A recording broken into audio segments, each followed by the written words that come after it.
From a unipolar to a multipolar world. Panelists in the session include Dr. Mabel Miao, Dr. Najmuddin. Yeah. Please. Let me introduce our distinguished chair, Ambassador Najmuddin Shaikh.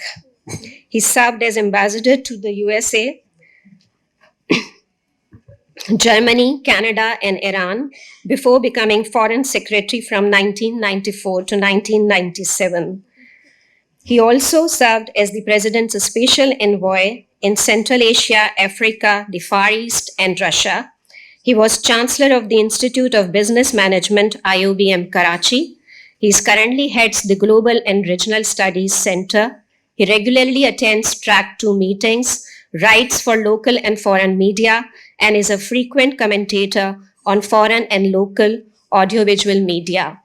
Our first speaker will join us online, and over to you, Sachin. My apologies. I thought perhaps that the best way to proceed would be for me to first give you some details of the very distinguished list of speakers that we have in this forum, in this particular session, and then ask them to make their presentations and reserve for myself the privilege of then offering comments at the end of the session. So let me start by introducing Dr. Mabel Miao, and my apologies if I have the pronunciation wrong. She is the founder and Secretary General of the Global Young Leaders Dialogue Program and the co-founder and Secretary General of the Center for China and Globalization, a leading Chinese non-governmental think tank and the only think tank in China granted special consultative status at the United Nations Economic and Social Council. Deputy Director General of the Alliance of Global Talent Organization, an experienced public speaker at the Paris Peace Forum, Doha Forum, and other international arenas, one of 7 representatives of young global leaders from Northeast Asia, met by the King of Belgium, Young Leaders for Munich Security Conference 2020, pointing the first question to United Nations Secretary General Antonio Guterres at the MSc 2021. She holds a PhD degree in modern and contemporary Chinese studies from Beijing Normal University. She's also a visiting fellow at New York University and Harvard University, a postdoctoral fellow of the Hong Kong University of Science and Technology, and a Lian Fellow with Lian Young.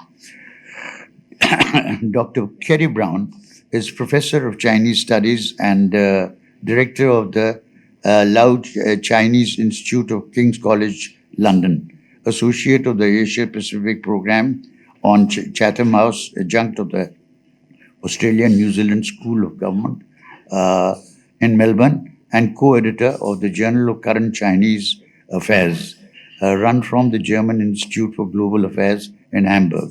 He is president of the Kent Archaeological Society and affiliate of the Mongolia and Inner Asia Studies United Cambridge University. From 2012 to 2015, he was professor of Chinese politics and director of the China Studies Center at the University of Sydney, Australia.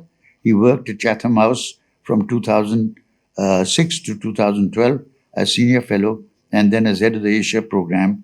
From 1996 to 2005, he worked at the British Foreign Office and Commonwealth Office as first secretary at the British Embassy in Beijing and head of the Indonesia-Philippines in East Timor section. He has a Master of Arts degree from Cambridge University and a PhD in Chinese Politics and Language from Leeds University. Professor Brown directed the Europe-China Research and Advanced Network, ECRAN, between 2011 and 2014, and is the author of almost 20 books on modern Chinese politics. has written for every major international news outlet and been interviewed by every major news channel on issues relating to contemporary China. Dr. Bakare Najmuddin, with who shares a name with me, is in a multipolar world, challenges and prospects. Bakare Najmuddin is Associate Professor at the Center for International Peace and Stability, Department of Peace and Conflict Studies, National University of Science and Technology, Islamabad. His areas of interest largely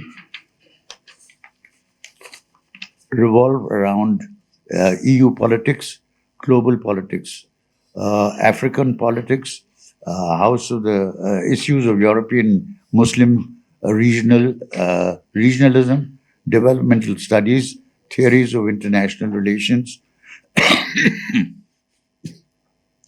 minority issues, and Islamic and Western philosophy, in addition to having almost 2 decades of teaching and writing on many issues in different international and local journals and books, which include Journal of Asian and African Studies, Journal of Asian Security and International Affairs, Strategic Studies, Migration Studies, IPRI Council of Prisgal Strategy, Policy Perspectives, NUST Journal of International Peace and Stability, Journal of European Studies, Routledge, Springer, and Romans, and Littlefield, among others. He is the head of research, Department of Peace and Conflict Studies in NUST, Islamabad.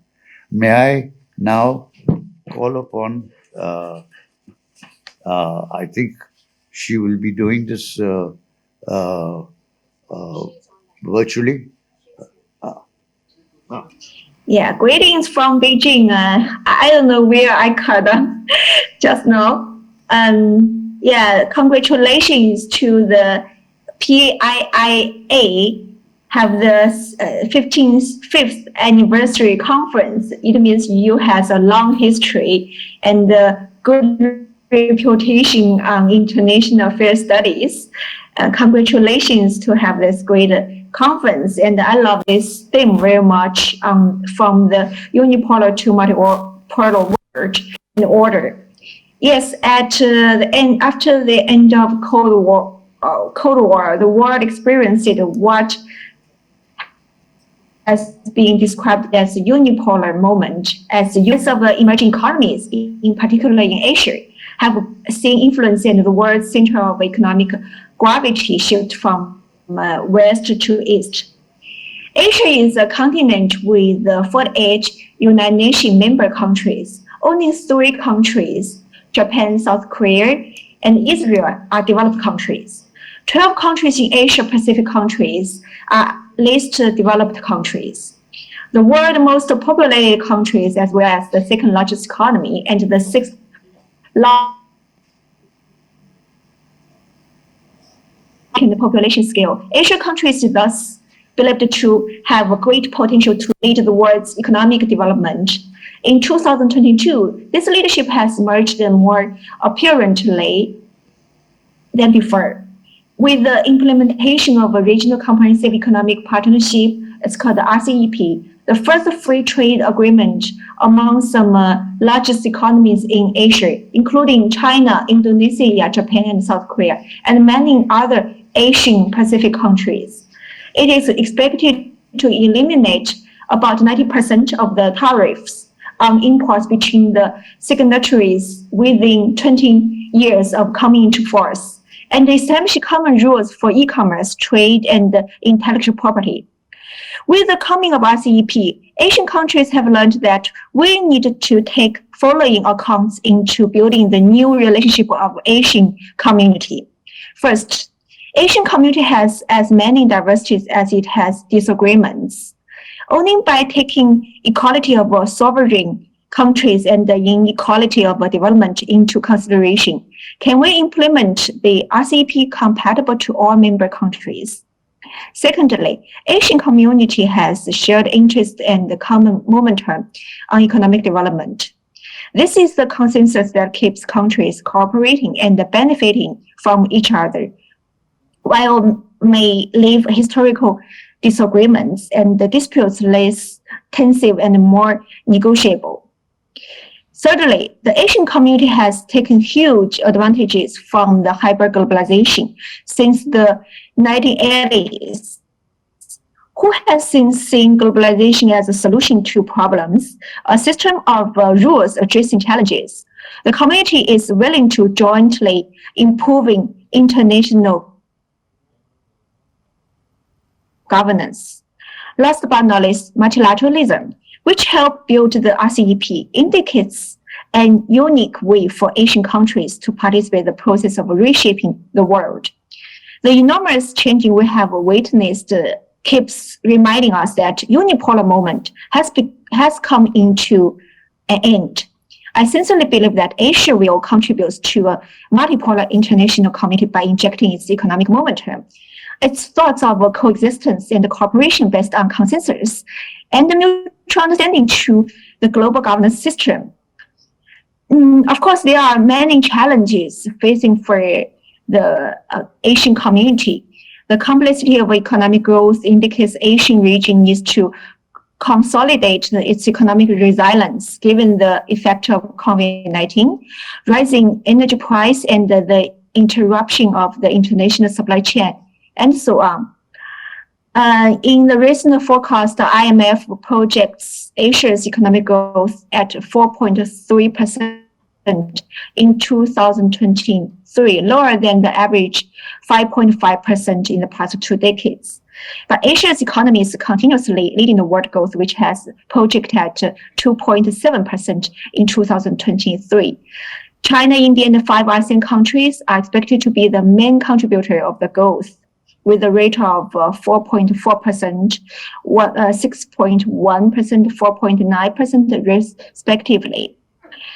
And the sustainability of economy and social development is also the challenging how to address problems of social and gender equality, climate change, environment issues, and potential political and social instability. Of course, there are geopolitical challenges and the digital regulation cooperation, a lot of those challenges for Asia. But how to manage those challenges for Asia? I think the answer is regional institutions and platforms are needed to ensure further and future peace and prosperity.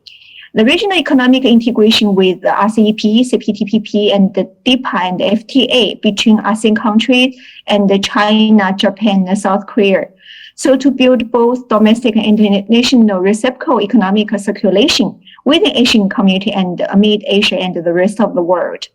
Cooperation on political issues to enhance dialogues and communications to prevent regional economy from being ruptured by political standoff and disputes. Thus, more regional dialogues and cooperative mechanisms should be empowered with a wider range of topics such as APEC, SAO, IPEF, and APEC, and BRI. Multilateralism needs to be improved. Asia has established many communication and cooperation mechanisms, conferences on interaction and confidence building measure in Asia. CICA is for security dialogue. BRI mainly focuses on cooperation. The current mechanisms, the Asian Developed Bank, AIIB, are trying to cope with infrastructure investment. They should collaborate together and collaborate with the World Bank and the other development banks of the world instead of working alone. So there's a phenomenon right now among these regions that more and more military and defense network alliance is rising, but the economic and the infrastructure alliance should be stressed more right now. We see the AUKUS, the Quad AUKUS, IPEF, those military and the geopolitical alliance stressed very much these days. But I think people are a community. I think the infrastructure military alliance network should be stressed rather than the military ones. So the open attitude to free trade and economic integration supply chain should be stressed more. Last month, I visited Singapore and other Asian countries. I participated in a conference organized by the Straits Times. There's a panel, many people from different countries in Asia. 84%, there's a poll at the conference, 84% people feel that Southeast Asia would stay neutral if a war broken between Chinese super rivals should be avoided at all costs. So regarding today's topic, the multipolar, from unipolar to multipolar, I think the Asian value should be stressed more, is that we should get together on the infrastructure and the economic integration rather than the military and defense alliance. Thank you.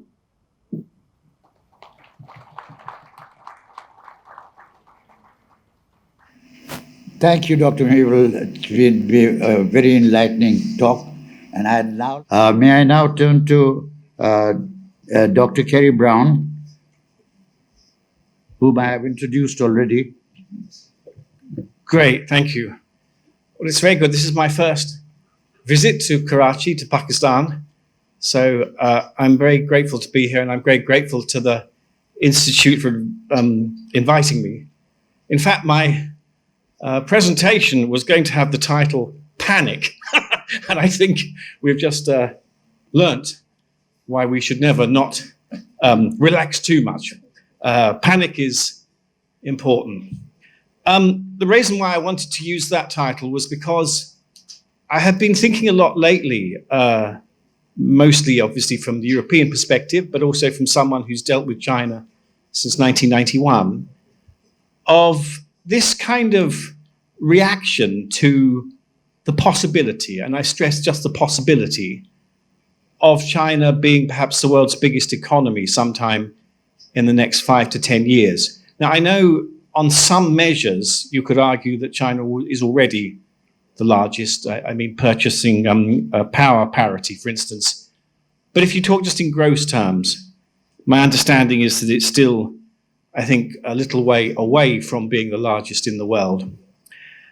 That moment when we wake up in a world where China will therefore be number one may never happen. There may be issues with the Chinese economy today which are very serious. We already see with the emergence from COVID measures that Xi Jinping's China is obviously going through some big challenges. And they may be systemic and quite deep. And the future will continue to be one where the United States does remain the biggest economy in the world. There's also this attitude, I suppose, which is a very viable one of, well, does it really matter who's number one? In terms of per capita levels, there's still a big difference between China and the United States. So really, we're just talking about symbols. But as a previous speaker did make clear, and I think we'll probably hear this again in the next day or so, symbols really matter. And there is a possibility, quite a strong possibility, I think, that at some point in the next 5 to 10 years, we'll all go to bed when China will be number two, and we'll wake up the next day and China will be number one in terms of the gross size of its economy. And that will be a different world. It will feel like a different world. Just the statement that China will make that it is number one will have an impact. And I'm interested in the kind of problems that possibility causes. It is deeply problematic for the United States and its alliance system, of which, of course, Europe is a part, and I presume Pakistan is a part too, to some degree, that this world comes to be. It has created very profound problems. Now, I had been referring, like probably everyone else, for many years to Francis Fukuyama's The End of History and the Last Man. And probably like many other people, I'd never read the book. However, because I have this one of the things about lockdown is that I decided all the books that I refer to I have to have read them or partly read them. So I did read Fukuyama. What I was struck by in the book was his argument relies a lot on the idea that democracies make you feel better. That in a democracy, you have this sort of, he uses a Greek term, I think it's eudaimos or something, but he uses this special term about how in a democracy, you feel better.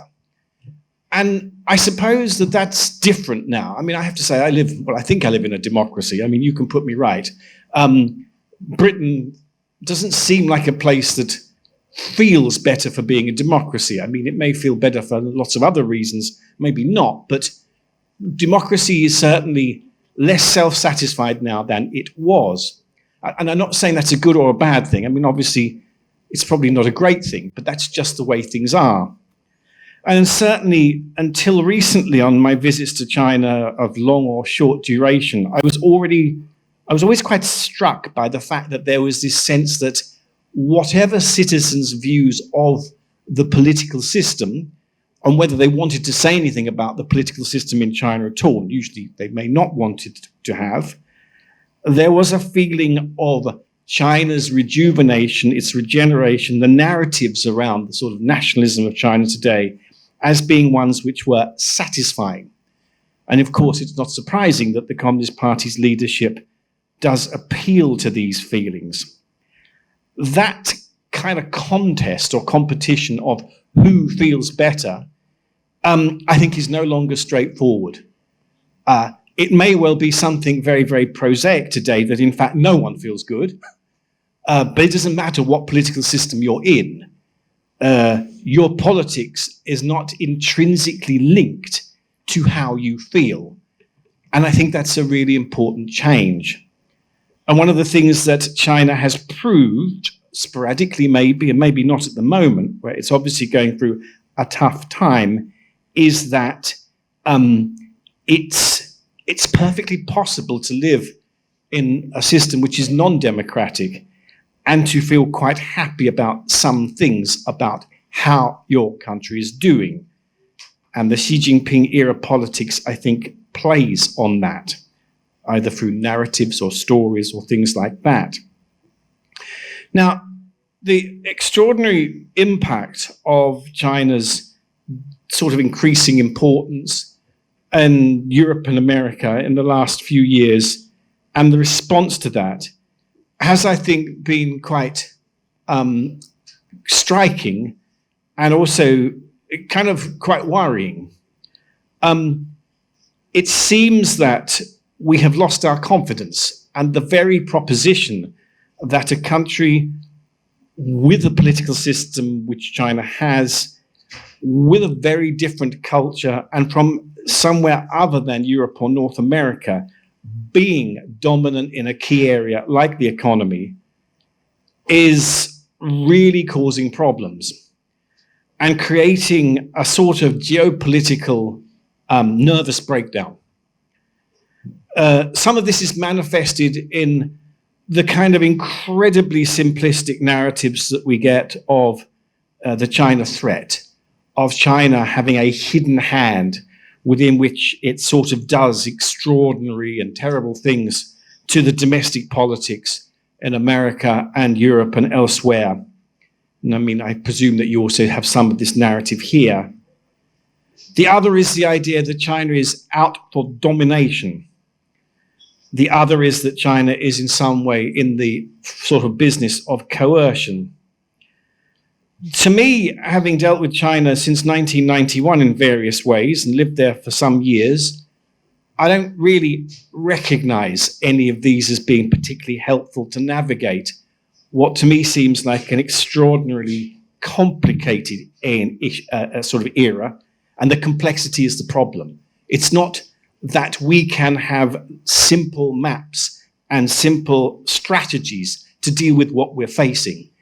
If it were the case that China were presenting a big alternative to the current world order, that's a problem, but it's a problem that I think we can intellectually and diplomatically and geopolitically deal with because we know what we're dealing with.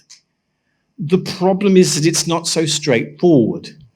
that we have a China whose sense of values and its identity and kind of into the world are so culturally circumscribed.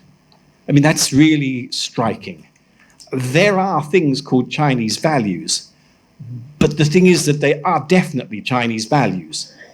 And the fact that to be embraced, they have to be accepted as Chinese values means, by definition, that it's not going to be possible for outsiders to embrace those values without becoming Chinese. And clearly, I don't think China is very interested in the world doing that. It is a radically different problem to look at a world in which you are dealing with potential kind of dominant power in the model of the United States that believes in the transferability of its values and in the transposability of those values, and one in which the most dominant economy in the world is profoundly self-interested. To be self-interested is a different problem than to be interested and engaged in the issues and others and wanting to change those others. And it seems to me that at the moment, the consensus amongst Western decision makers and policy makers, and by that I mean principally North Americans, Europeans, is that it's either undecided or it seems to be an insistence that China has to be the kind of power that for many decades in the last century the United States was, for good or bad. If we are dealing with a China which is profoundly self-interested, that obviously does have an enormous impact on the whole business of diplomacy and negotiation and the global order. Because it does, of course, enshrine something which I think was not largely embraced or welcomed, and that is the principle of being self-centered. I think it's not an Enlightenment value that is particularly welcome, the idea that you act purely on your own self-interest. But if everyone acts in that way, therefore, that is a universalizable principle and one that you can kind of operate on.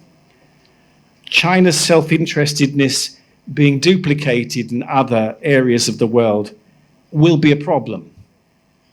But I think that it is a manageable problem, and manageability might be all that we are able to achieve. Just finally, I'll talk a little bit about two things, I suppose, which are most unexpected in the current situation. The first is that I remember when I was a diplomat over 25 years ago, a lot of our thinking was about the stability of China and what would happen if China were not being, were not to be sustainable. Today, I suppose it's equally valid to think about the stability, not just of European politics, but also of American. This is really a big change. I don't know how many in this room will be particularly relaxed looking at the next presidential election in America and what might come from it. But it's certainly not particularly easy to think of some of the potential outcomes and be particularly relaxed about them. The strange thing is that China is now in the business of creating its own bespoke stability. We have an intimation in the last month with the protests against lockdowns in China of what China might look like and what problems it might create if it were the opposite of what it is today, and that is to say, fragmented, unstable, and fractious. It's a strange thing, but we have to admit that we, I believe, are beneficiaries of a Xi Jinping stable leadership, even though there are elements of that which are profoundly politically and philosophically problematic. And I'm not denying those, even though I'm also validating the fact that Xi Jinping is obviously a formidable politician. And it seems strange in the outside world that there is an unwillingness to admit just the fact that, like his politics or not, and most people in the outside world don't like his politics, he is a formidable politician, probably the most formidable active in the world today. And that's something we have to just take on board. If we take that out of the equation, a China which functions, is cohesive, coherent, and stable, we have a massive problem. The issues we heard about earlier of climate change, nuclear proliferation, sustainability of economic growth will be fundamentally attacked. We are therefore in this extremely ambiguous position of being beneficiaries of a coherent and stable Chinese politics, the sources of which are deeply antagonizing. So I think this is something we have to be honest about. The final thing I suppose I would just mention is the policy response, the tripartite split, the idea that we deal with all of these complexities I've referred to in a somewhat kind of sort of maybe an imperfect way, but I've tried to kind of at least give some idea of the complexity of what China's rise means. The policy response of which there is consensus across Europe and America and in the UK in the integrated review is that you can kind of have a triplicate split in your policy where you regard China as someone you can collaborate with, cooperate with, and contest with. And that you choose issues, climate change, for instance, where you collaborate, trade issues where you compete, and then you're obviously contesting on political issues and security issues. Now, the problem with this is that it tries to link up with a Chinese foreign policy view, which I think is startlingly uniform. Quite incredible, actually. China, I mean, if you think China has one foreign policy for whoever it deals with, I mean, you know, it's sort of, no matter whether you're big or small, you're going to get the same kind of framework, the 5 principles of peaceful coexistence and the, you know, 3 core interests of a few years ago, all of this stuff is highly uniform and coordinated. First of all, there's a question, therefore, of how compatible those 2 systems are. It's like you're running the world on 2 operating systems, and they definitely don't speak to each other. The second is in terms of emotions, that it is a strange thing for one to try and deal with China by adopting this sort of triplicate split, where you're saying, okay, well, sometimes we like you, sometimes we don't like you, and sometimes we can't stand you, but it's okay, we can work together. My experience in China is that's a really weird message to try and get across. And I don't think it works. I just think it's dysfunctional. But what this does is institutionalize dysfunctionality. We have, I think, largely accepted that we have to have a dysfunctional foreign policy towards China. And that's an extraordinary outcome. I'm sure there are people here who would have thought about this much more than me and would be able to give me some enlightenment on this. It is an era of real and great, but quite productive confusion. And one of the things I think about, kind of the questions China raises is that they are always really important ones to think about. I'm very grateful for this opportunity to learn from people from particularly this part of the world, which I haven't been to before. And I am very grateful for the opportunity to speak at this conference. Thank you very much. I'd now like to turn to our last panelist, Dr. Bakare Najmideen, a name that we share, and he will speak on Africa in a multipolar world.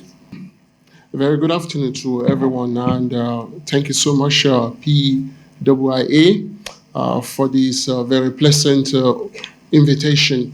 I think I will be very straightforward to look at the perspective from the African lens. Probably the very first speaker look at it from the European lens. The second speaker did the same by looking at it from Asian, more particularly from a Chinese perspective. And therefore, I would not be criminalized for looking at it from an African lens. Let me put this in perspective at the very start, that Africa as a continent has always been part and parcel of the international system in one way or the other. If we start with the transatlantic trade, a kind of triangular trade route where slaves were being taken from Africa into the Caribbean, then back to the Americans and all of those. On one way, Africa was part of that international globalized economy. Number two, when we look at the scrambling for Africa, then comes the issue of colonialism. Again, Africa was very much important and instrumental in the whole process. Thirdly, in terms of the decolonization, regardless of whatever journalistic representation we have of Africa, I would say that the African continent has produced a very outstanding epistemic community that have contributed to the larger intellectual discourse of the world as we see. And I'm proud to say that one of my kinsmen did produce, was nominated, and he got the Nobel Prize for Literature in the 1980s. So, and of recent, we also have another Nobel laureate in literature from Tanzania. So that shows and we also have another Nobel laureate in literature. So 3 Nobel laureates from Africa. One was Najib Mahfouz.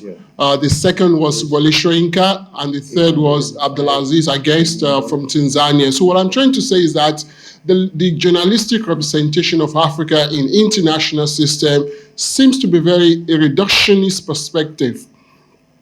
Having said all of this, how do we contextualize Africa in the imagined world order, which supposedly we believe it's a more multipolar world order? I would want to say that from the African perspective, we are looking towards a more or less, it is not just about the world order itself, but it transcends the security and the economic community, which again, Africa contributed a lot after the overlayers of the bipolar world was taken off, that we do understand when communism and capitalism had a very overshadowing positioning in Africa. But after the end of the Cold War, this overlayer created a lot of economic community as well as security community for the African. And I think this is going to resuscitate and becoming more deeper as time comes on, particularly with this emerging multipolar world order. Number two is the fact that the African continent, as I understood, and which most of us would agree with me, is very much craving for inclusiveness, representation, and perhaps what makes African matters. What makes African matters, of course, it is its population. We have about 54 independent countries, which is much more larger than the whole of Europe to get put together. For example, I come from a country which is about 220 million, much more larger than the whole of the EU. So the EU can be much more represented in the international system. In the multipolar world, we expect that Africa should be given much space in terms of the global representation and inclusiveness. Number four, the point, is the question of flattening the world.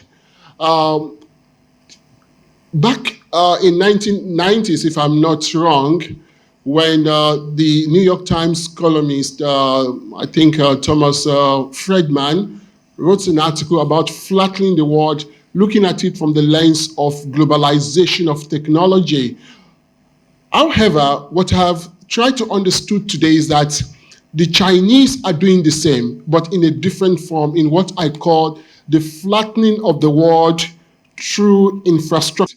Whether we like it or not, we agree with me or we dispute or we concur with me, I would say that much of what the Chinese are doing today is flattening of the world, creating some sort of equality in terms of infrastructural development.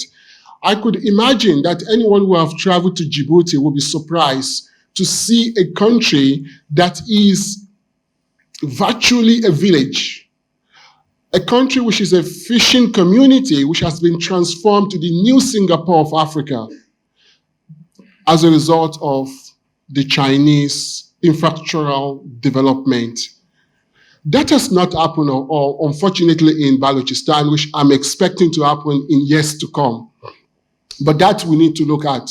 And similarly, when you go to Kenya, even when you come to Lagos, Nigeria, or you visit Egypt, and of recent, I think probably 2-3 weeks back, many African countries have shown their disposition towards becoming part of the fraternity of the IID as well as the BRI project of the Chinese. So that shows the new craving of the African continent towards the new multipolar world, which supposedly might be led by the Chinese. Of course, even in a multipolar world, we'll be expecting hierarchy, not anarchy. Number 5 point, which I see in the new multipolar world, imagined multipolar world, is what I called the need-driven world order and the service-driven world order. Since 1945, we have lived in a need-driven world order. When you look at the Washington Consensus, it is all about the need. That the Europeans and the Americans, the IMF and the World Bank would always tell the third world country or the periphery country, this is what you need.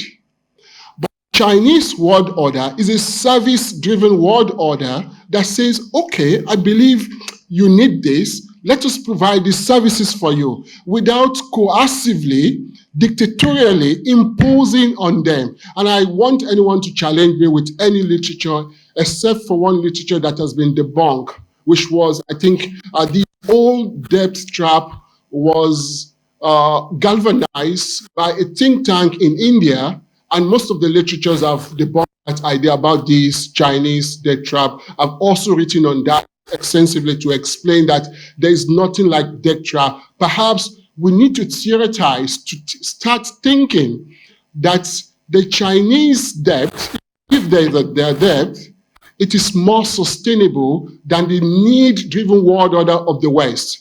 Most of the loans taken by the African continent or the so-called developing countries, they end up in corruption, they end up in maladministration, in mismanagement. But at least I have traveled through the Karakoram Highway, I have traveled through the Abbottabad Highway, I have seen the new emergence in Balochistan.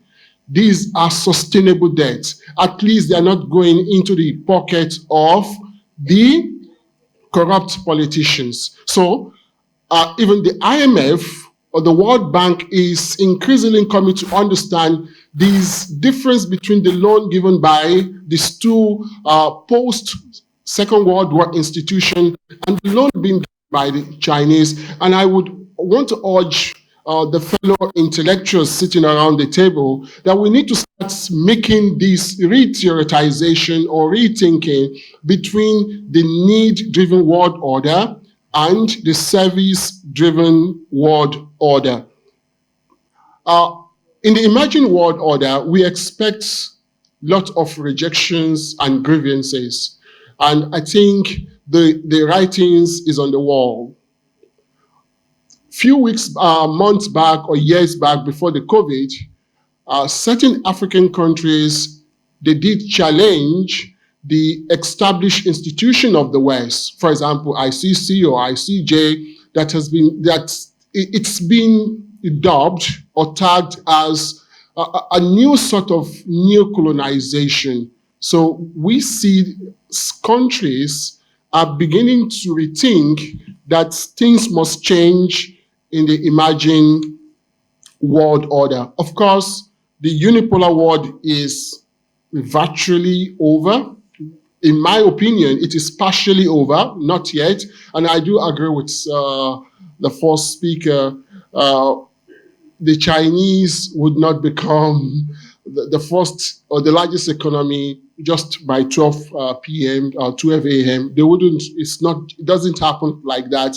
I remember in my university's days, we used to think that Japan is the largest economy in the world, more than the US, but that hasn't happened. So for those of us that have been thinking, oh, the Americans' world order is gone, I think it is still in the making. Probably a couple of years, if Allah wants it, probably it would happen. Without wasting much of your time, my last point is this. Would Africa remain as a spectator? Would Africa remain as a decision maker, a decision receiver? Or would Africa remain as a complementary role player in the global world order or in emerging world order? I would say that no. Number one, the African continent has started this realization that they cannot continue to remain as decision maker. And that explains to you why Africa has refused, the continent has refused to send or what's his name, the president of Sudan, to ICC, that we can resolve our issues ourselves without involving these neo-colonialist or hegemonic institutions. So not a decision maker. So this is some sort of grievances.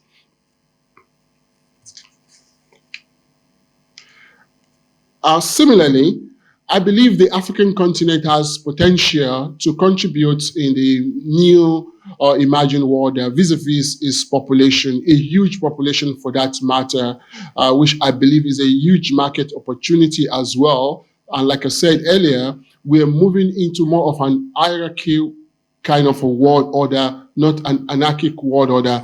We might also be surprised that when we talk about anarchy in international relations, in my understanding and estimation is that anarchy is the outcome of sovereignty. Anarchy is the outcome, is a byproduct of equality.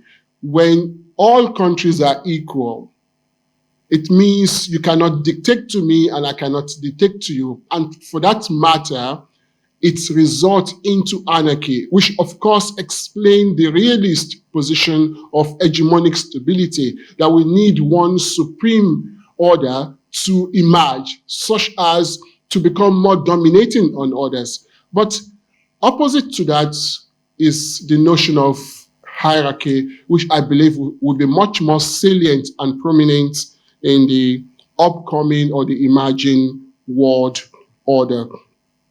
Lastly, but not the least, is that I will not becloud myself or pretend not to understand that in the emerging world order, which is going to be multipolar, there would be some anarchic situation as was predicted by John Ickeberry. Thank you so much for listening to me.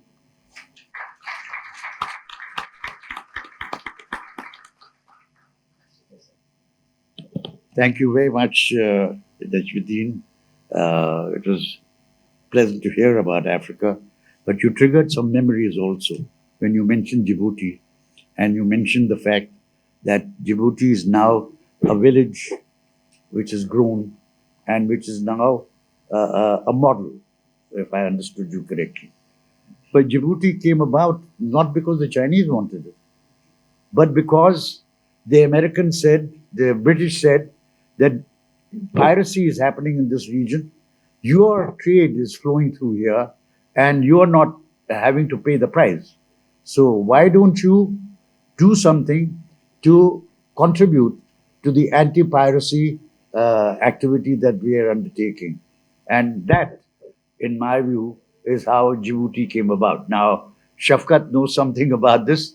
Perhaps he can verify that that was how Djibouti originated. What I'd like to start with is the fact that the American defense budget has passed 858 billion. 858 billion represents more than the next 10 countries put together, and in those next 10 countries include China, include Russia, include Japan, include a whole host of countries, and you will not come to that particular figure. What does that mean? That America is the dominant military power. What does that mean in practice? What does it mean in terms of the economy? The share of the United States has decreased in global GDP from roughly 30% in 2000 to just under 25% in 2020. And I think it has declined further since then.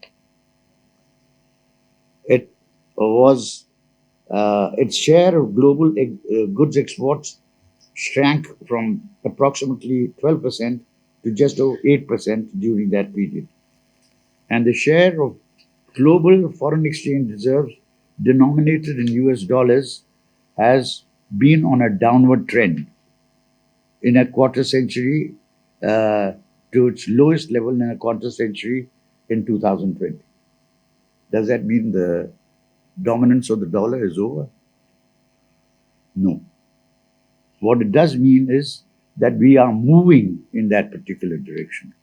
But moving in that direction is going to mean that you will have to contend with the fact that the United States of America, President Biden, Secretary Blinken recognize that the dollar denomination and the dollar's dominance of trade is what makes America the dominant power. They will fight tooth and nail to make sure that this dominance does not fail. Whether it be in Africa, whether it be in Asia, whether it be vis-a-vis China, this is going to be, in my view, the position they're going to take.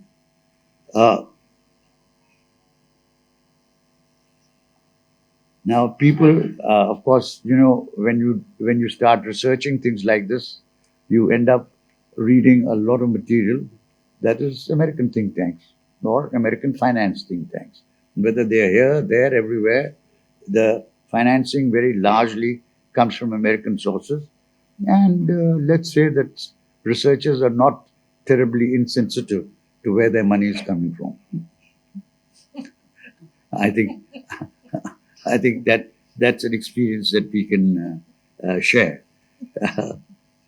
So let us be clear about this.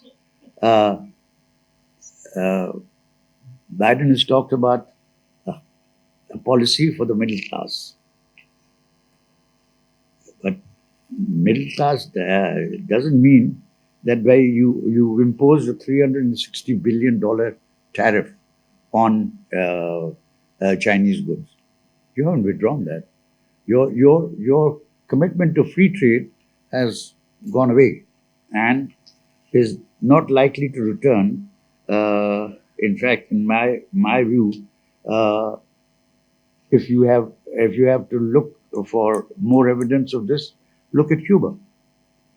Look at the draconian measures that have been taken against Cuba, which have prompted the largest exodus of Cubans from Cuba, and on which the Americans show no sign of relenting.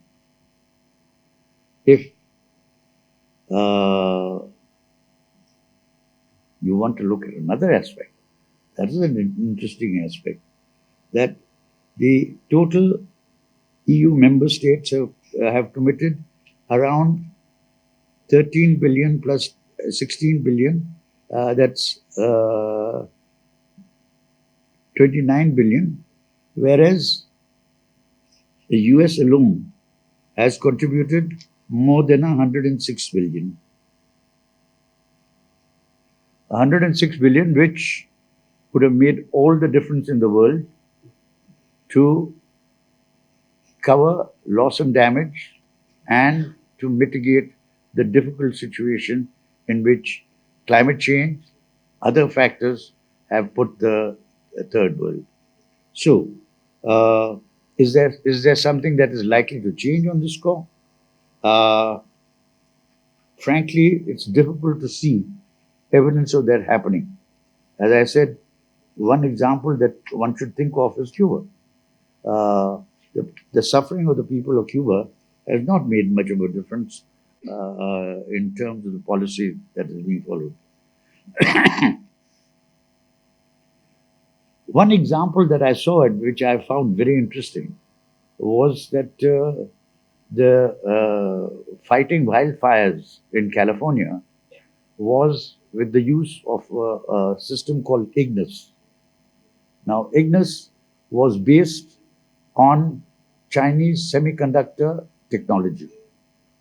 So when they put a blanket ban on that and said, no, we must manufacture this ourselves, for many months and perhaps for years to come, until Ignis can be again created in America, California will continue to suffer from wildfires, and there will be damage there, but this damage will probably also occur elsewhere, particularly in South America.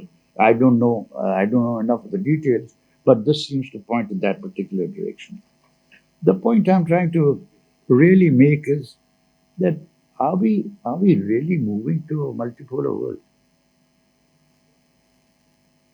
I think that maybe in time to come, but at the moment it's difficult thing to acknowledge. But the world remains unipolar. It remains unipolar because the dominance of the Americans, both in terms of their defense budget, in terms of the dollar, and in terms of the fact that even when Saudi Arabia tries to fix prices, even when Saudi Arabia tries to work out swap arrangements and to make payments in reals, or the UAE tries to make payments in dirhams, and there are swap arrangements, those are tiny compared to the amounts involved. Currently, there is talk of the fact that Chinese currency transactions are 4%. 4% of the total transactions that take place. Now, 4% is not a figure that can be easily built upon to the sort of proportions that you need if you're moving towards genuine multipolarity.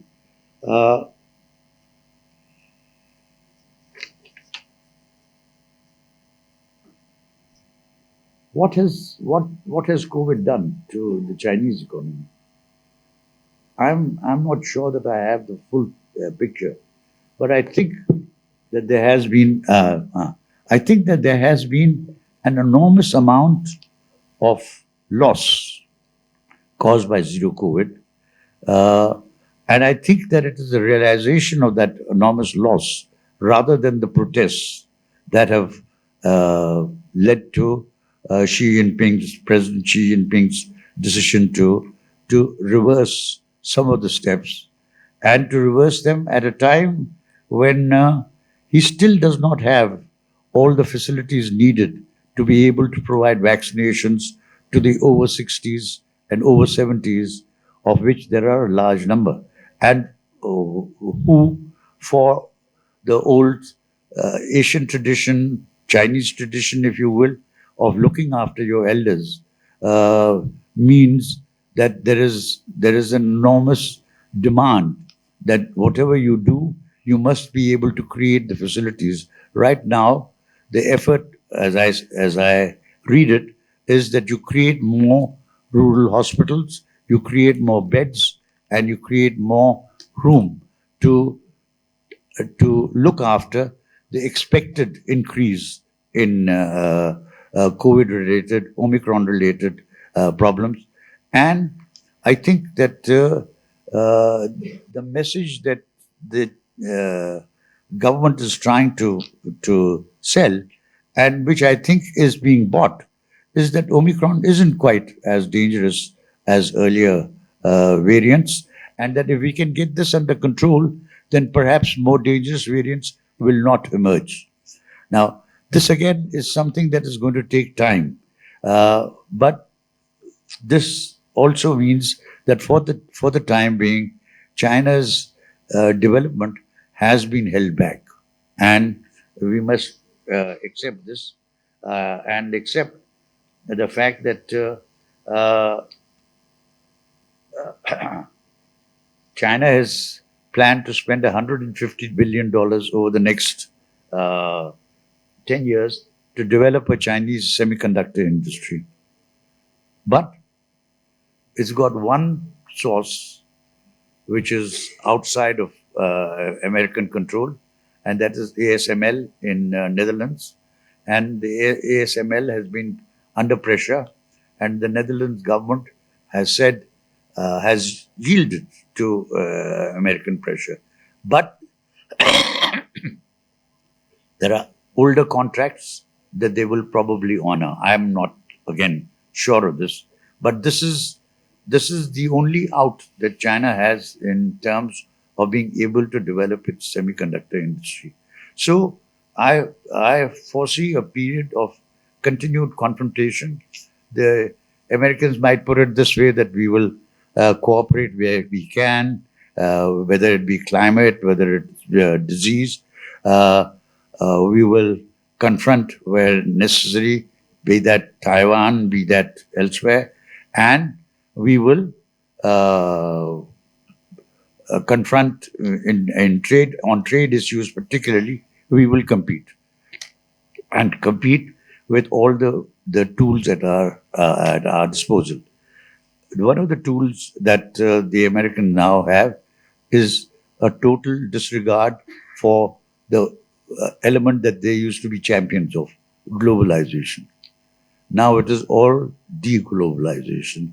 It is focus everything in the domestic area. Try and create every job in America, and forget about what this will do to the economies of the rest of the world. How long is this policy likely to last? There are pressures building. There are think tanks which are saying that this is short-sighted. But will it change? I don't know. Because I do know that what Trump said by way of $360 billion worth of tariffs on Chinese products, was done by Trump, was berated as unwise at that time by the Democrats, but it continues. So, frankly, to conclude on a rather pessimistic note, I really do not see a multipolar world emerging just yet. I think the dominance of the US defense budget and the dominance of the dollar as a means of current of exchange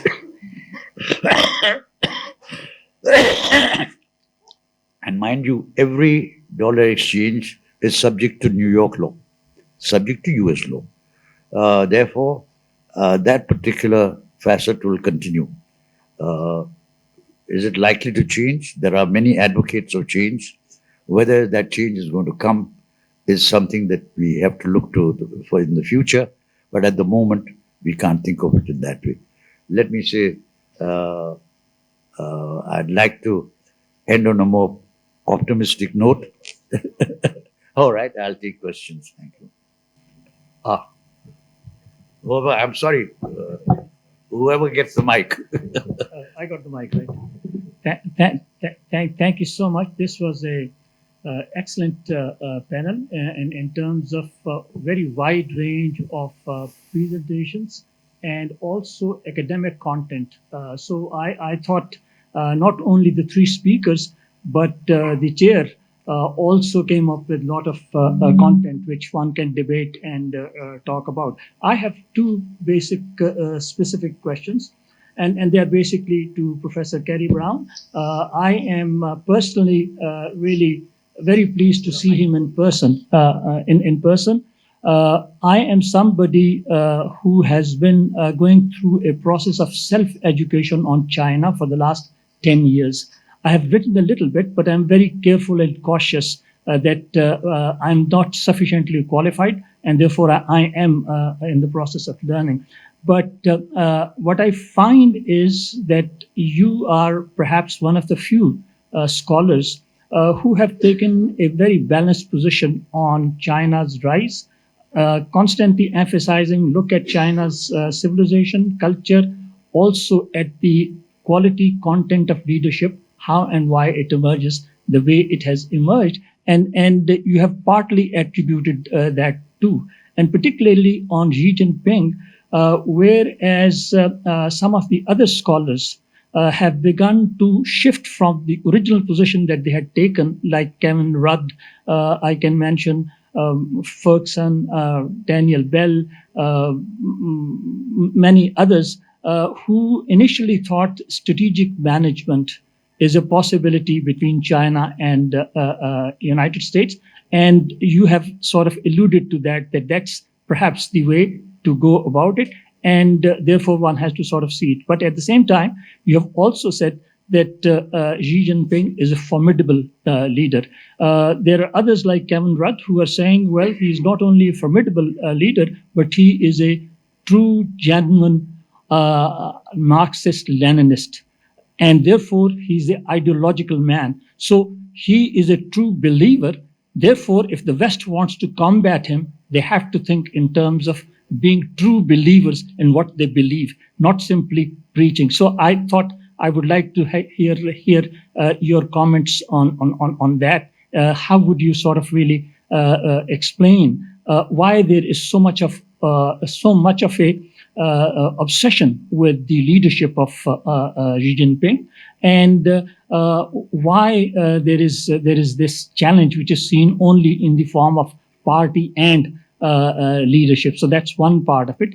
The second part is a little more different, where I would like to make a hypothetical statement for you that although Mr. Najmuddin Shaikh has given a final verdict on unipolar world, I tend to see that in the next 30 years, given trade and three factors that you have mentioned, if one were to look at 30 years, do you see the possibility of one world, two systems, which means the dollar is under pressure and Europe is also faltering?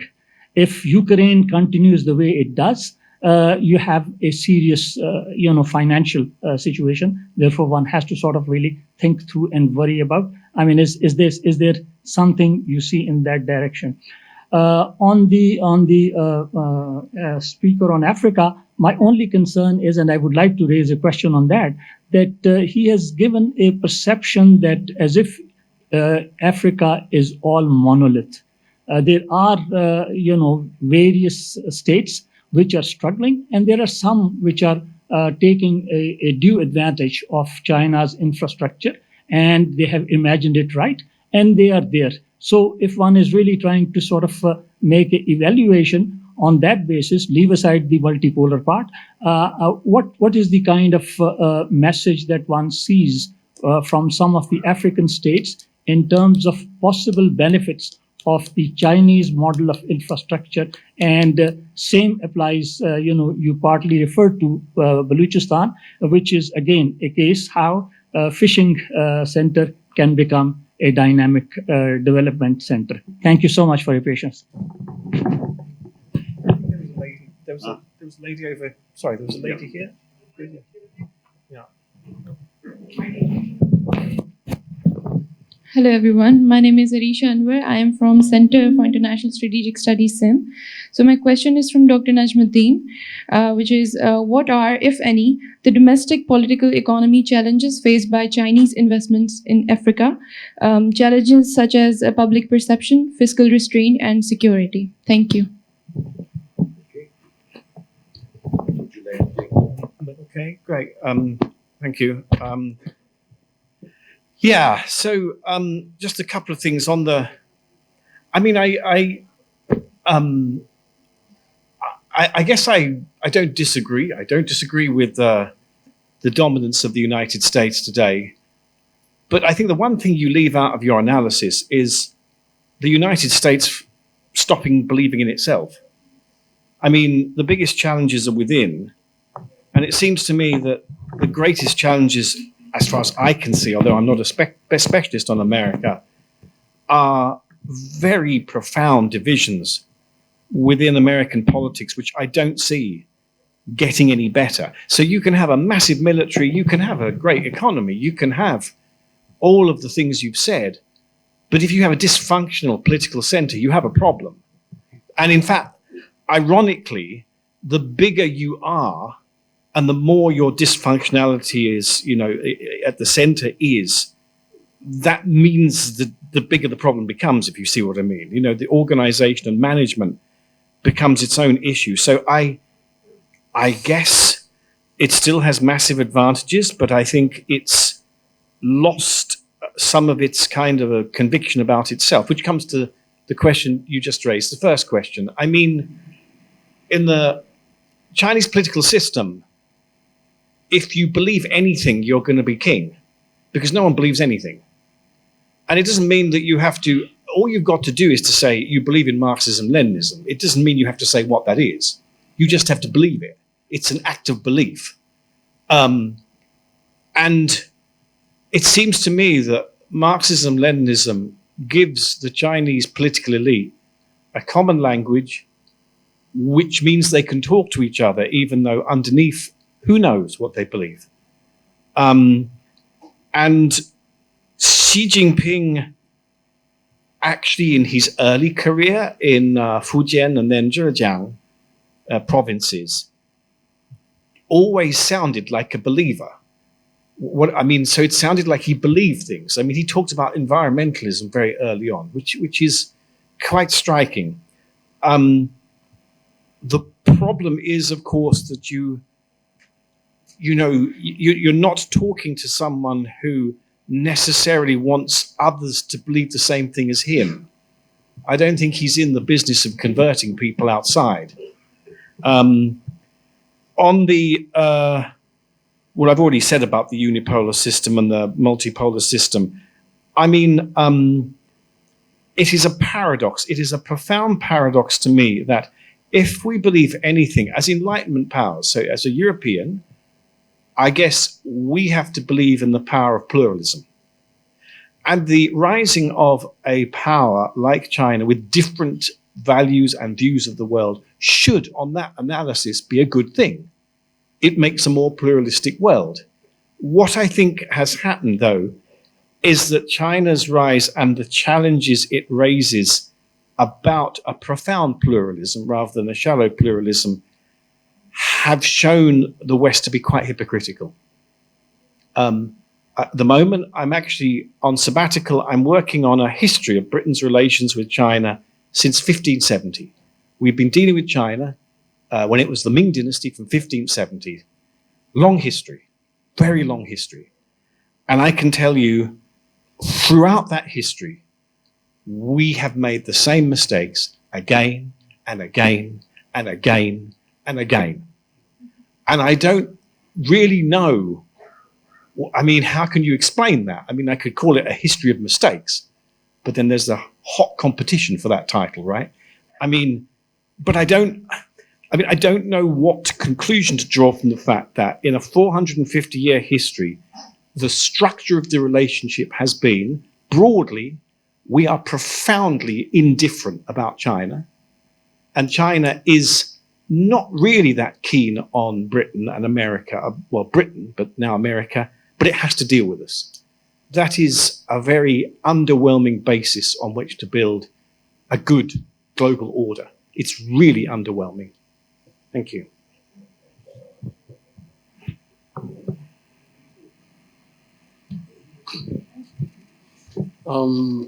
Thank you so much for that question on creating a very rosy picture of the continent of Africa. Continental Africa, in as much as, to me, it is not an epistemic misconception, I would agree with you that the African continent is very diversified, which is not contestable. This diversity, it is manifested in different ways. And it is manifested when we look at it from the question which was raised by the lady, whereby we find a bifurcated continent the old regimes that are still very much in romance, seduced by the need-based world order, and the emerging generations that is, again, being enchanted by the service-based world order. So that diversity, it is both strategic, it is political, as well as very cultural.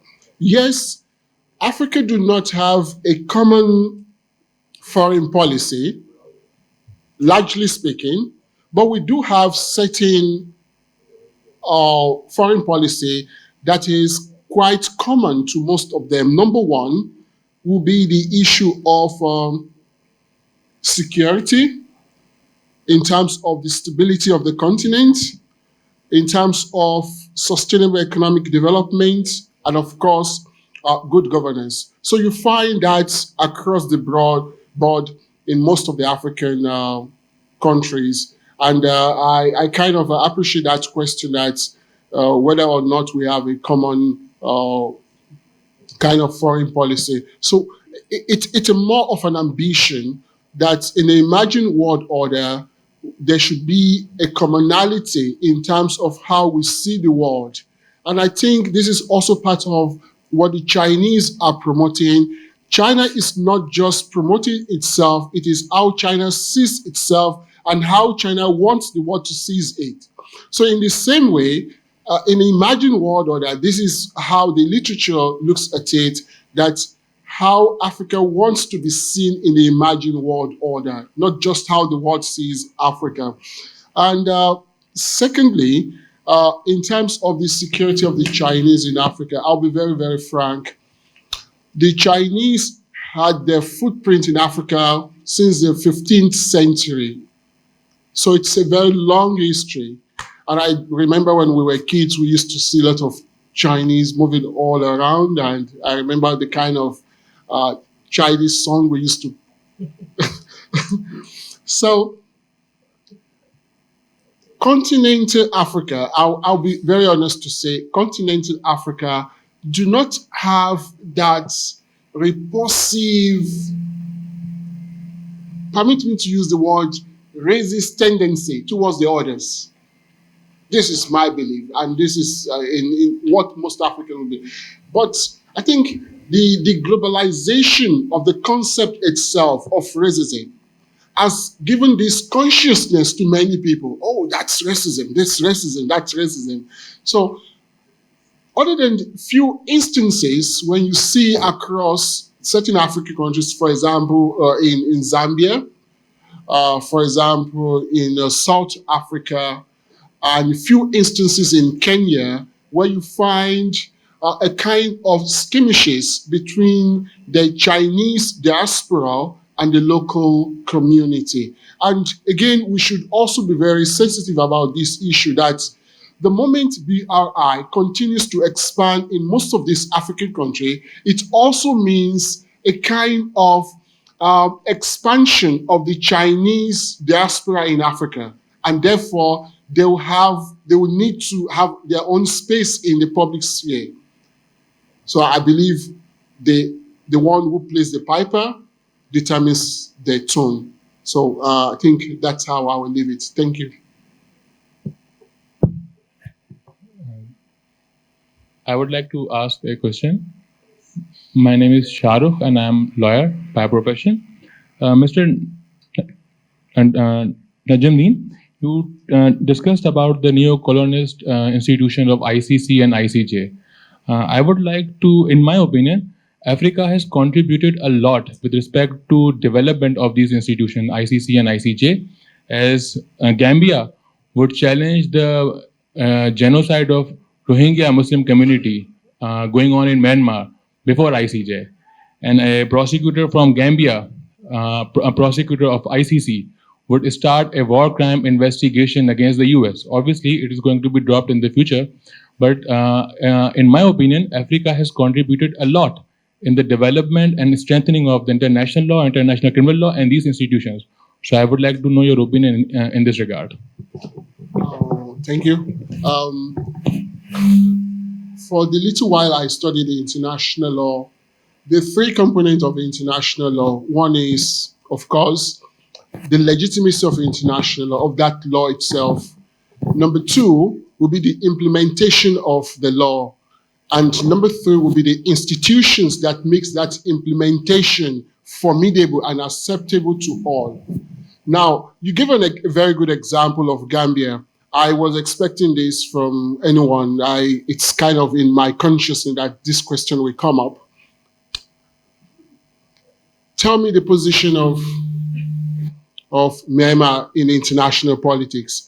Has any African country or any the so-called peripheral countries or third world countries challenged the superpowers? What Australia did in Afghanistan, has it been challenged in ICC or ICJ? What the Americans did in Afghanistan, has it been challenged? So even you yourself, you consented that the prosecutor, Fatima, would finally drop that in years to come. Same was the case with Israel. So it is much easier to talk about the contribution of Africa, just insignificant, troubling Myanmar. What about those powerful countries like Israel? I think the case has been dropped. So this was why you find different countries being sentimental and resentful of this institution. That it will be rather more profiting and beneficial that the African Court of Justice try their own people themselves than taking them to the so-called neo-colonial institution. Of two very eloquent speakers here. But please be brief, introduce yourself so that we could have many questions and learn from these speakers. Thank you very much. Thank you, ma'am. Okay, Thank you very much. please.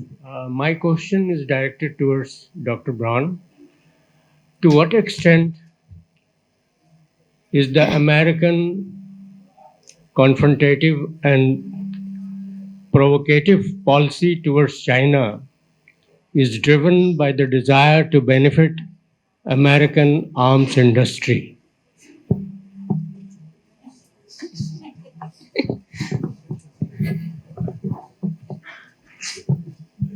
Well, can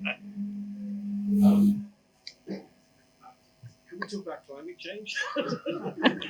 Maybe something a bit simpler. I don't think, no. I mean, I don't. It's obviously a much, much bigger issue. I mean, for sure, this huge $850 billion industry is not insignificant. I think that there are important groups in America that obviously have invested a lot in China being a particular threat. And I think China has been quite good at avoiding, until quite recently, being such an obvious threat. In the era of Hu Jintao, up until 2012, China dealt with this just by being silent and not speaking a great deal about its international ambitions.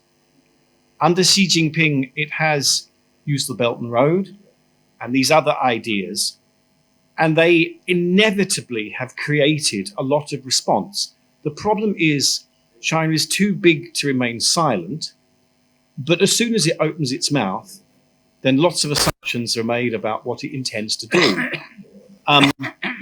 I think the Belt and Road is quite interesting because, for me, it's not an easy idea to make sense of.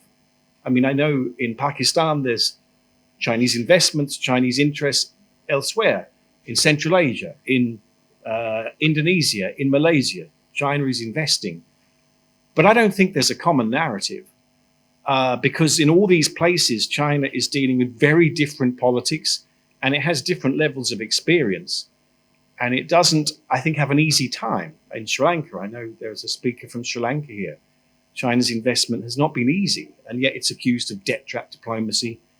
So I guess I don't deny that China's involvement in some areas is a problem.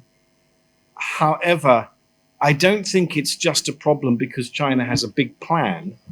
It's often a problem because China is probably there because of maybe a lack of opportunity elsewhere, or that it has to be there.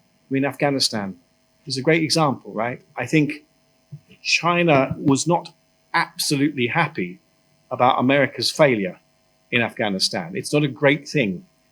But despite that, as I think your question might allude to, there are a lot of people in the American government and military system who really insist on a particular narrative that makes the world really simple. And it's hard to get them off this addiction. I have tried. Not easy. Really not easy. Thank you.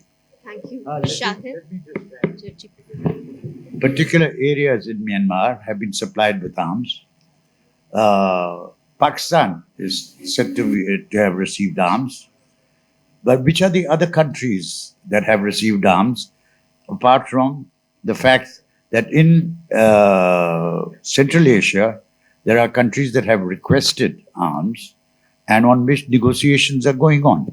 Now, I don't know. I think that perhaps what one needs is to that a political conditioning process is being observed in United States to bring back Donald Trump. Sir, would it slow down the process of multilateral world? One, would it pose some challenge to China? And what do you think? Would China take some proactive measures in this regard? And the second part of the question is that do you think some role of international and regional organizations in the whole process of multi and unilateral worlds? Thank you very much. Well, that's a way of interpreting it, I guess. I don't think so. I don't think. I think when Mr. Trump was first elected, and I was in New York the day he was elected. I remember meeting Chinese diplomats that day, and I think that they were really shocked. They didn't expect it. But I don't think it means that they're not able to adjust to his way of working. I think they did it okay. I mean, transactional is fine. But the problem is China's foreign policy is built on certain sort of level of predictability from America. And I think that's been questioned in the last 4 or 5 years. And I don't think it's deliberate of America to do it because it is somewhat high risk. But it's certainly, I think, made... I don't think you would have the Xi Jinping leadership we have without the situation in America and Europe up to a point, but the situation in America. I think Xi Jinping's leadership is built on this argument that the outside world is a mess and there must be stability in China. And it's made this kind of perpetual presidency that we're seeing more likely. And I don't think that would be so true if the outside world had been more predictable in the last 10 years. I think that that's one of the big contributions to why we have this kind of leadership in China. It's not just about China. It's the way that China relates to a world that has become much more unpredictable. Thank you. Okay. The session time is up, but last 2 questions, and we'll take the question and then you may answer. Okay. Last 3 questions. Mehnaz, please be very, very brief. Then Dr. Farhan and last Khalil. To Mr. Najmuddin, knowing about US, as you said, It is open, please. yeah, I opinion about the future. How do Okay. you Okay. Dr. Farhan. Yes, please bring the mic here. Titi. Thank you. Quick question for Dr. Brown. You spoke about Chinese self-centeredness and selfishness, meaning given conditions of anarchy, most states are self-centered and selfish in the pursuit of their strategies. So what is so unique or even disturbing about Chinese self-centeredness? Thank you. And last question by Khalil. Please be very brief. This is Khalil Rahman from Department of IR. Sir Najmuddin, Sheikh Saab, you mentioned that until the dollar is a means of exchange and US have a large defense budget, till then US will remain a unipolar and the China is not, the world order is not changing, means from unipolar to multipolar. So then why there is a Chinese fear? Why having trade war with China? Why the United States under the Trump administration, they initiated a trade war with China? And why making regional or international alliances like AUKUS and Quad, and also Okay. they are considering China as a major threat, not the Russia. Okay. Dr. Kerry first, and then final word with Chair. Yeah, Chinese selfishness or self-centeredness. Well, it's really a question of scale. I mean, if you have such a huge power who might be number one economically, being quite self-centered, that's a different kind of world to the sort of American altruism. I mean, I think America did feel that it had values which were important to others, and I don't think China feels the same way. So that's a different kind of globalization. It's not so willing to kind of, get involved in others' issues just because those issues are difficult. It sort of says, no, we don't want, like Ukraine, basically. We don't want to get involved because it doesn't kind of matter to us. Thanks. Let me try and address the question of why does the defense budget matter so much? Because the defense budget is the one that determines what is left over for other things. One, two, the defense budget establishes that you are the dominant military power of the world, and secondly, it helps you because, in fact, the budget has gone up. And it went up on what basis? It went up on the basis of the fact that we now have not only what we used to have, a Russian threat, but we have a Chinese threat. Or let me put it this way, that we want our budget increased because of China, but we also have to contend with Russia, which is, since February of 2022, become a much more potent, difficult force to be dealt with. Now, what is the position right now? Right now, I think what has happened is that because of the position that the Russians have taken, you have countries like Finland and Norway wanting to join EU, wanting to join NATO. What does this do to Russia's own plan of having at least some sort of cordon sanitaire or some safeguard against being totally surrounded? It's gone the other way around. And I don't think that this is a position from which Russia is going to emerge successfully. You may say that, look, many of the countries in Africa, many of the countries in South Asia, elsewhere, say, no, we want to take a neutral position. But the fact of the matter is that there is no neutral position to be taken. The Russians have, I think, perhaps lost the opportunity temporarily or perhaps even forever. A. B. With regard to the American dominance being partly due to the defense budget, but largely I still feel because of the dollar. The Saudis might talk about swap arrangements, etc. But today, the dollar continues to be the dominant currency and continues to be the currency on which the laws of New York apply. The New York Reserve Bank laws apply to every transaction in dollars, and this gives them a position of strength in terms of the sanctions that they impose, or in terms of the specified sanctions that they impose, in terms of the sanctions that they say are due to JCPOA or on Libya, and so on and so forth. So, so long as the dollar remains the dominant currency of in trade, this dominance, this particular situation is going to continue. Thank you. Thank you. My apologies to many people there. There always remain questions, but we have already extended the session. Thank you very much, all the panelists. Thank you, Chair. Miss Mabel was with us throughout.